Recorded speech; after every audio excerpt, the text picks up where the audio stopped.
তিব্বতের চীনের মেগা বাঁধ নির্মিত হলে শুষ্ক মৌসুমে একটি প্রধান নদীর পানি প্রবাহ 85% পর্যন্ত হ্রাস হতে পারে বলে আশঙ্কা ভারতের। এতে চীনের সঙ্গে ভারতের পানি যুদ্ধের আশঙ্কাও দেখা দিয়েছে। বার্তা সংস্থা রয়টার্স এক বিশেষ প্রতিবেদনে এমন তথ্য জানিয়েছে।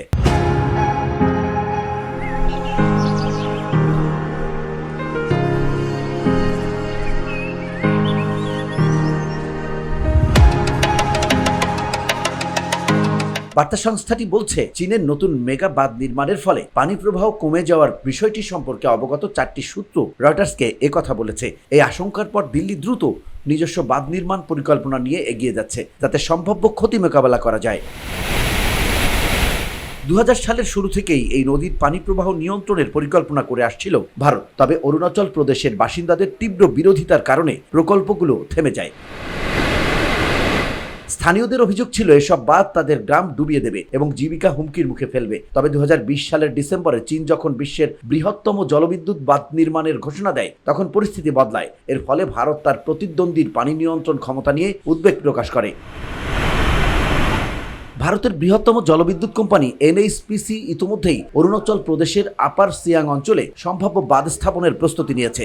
14 BCM ধারণ ক্ষমতার এই প্রকল্প সম্পন্ন হলে এটি হবে ভারতের সবচেয়ে বড় বাঁধ। এই বাঁধ শুষ্ক মৌসুমে পানি সরবরাহ নিশ্চিত করতে পারবে এবং বন্যা পরিস্থিতিও নিয়ন্ত্রণে রাখবে। সরকারি বিশ্লেষণ অনুযায়ী চীনের বাঁধ কার্যকর হলে ভারতে প্রবাহিত বার্ষিক পানির 1/3 বেশি চীন নিয়ন্ত্রণে আনতে পারবে। এর প্রভাবে গুয়াহাটির মতো গুরুত্বপূর্ণ শহরগুলো পানি সংকটে ভুগতে পারে। চীনের প্রকল্প সম্পন্ন হলে তারা প্রায় 40 বিলিয়ন ঘনমিটার পানি সরাতে পারবে। এতে বিশেষ করে শুষ্ক মৌসুমে ভয়াবহ প্রভাব পড়বে। তবে ভারতের প্রস্তাবিত আপার সিয়াং বাঁধ 14 বিলিয়ন ঘনমিটার পানি সঞ্চয় করতে পারবে, যা শুষ্ক মৌসুমে ছেড়ে দিয়ে ক্ষতি কমাতে সাহায্য করবে। আরও একটি সুবিধা হলো, ভারতের বাঁধ আংশিক খালি রাখলে চীন যদি হঠাৎ অতিরিক্ত পানি ছেড়ে দেয়, সেটি শোষণ করা সম্ভব হবে।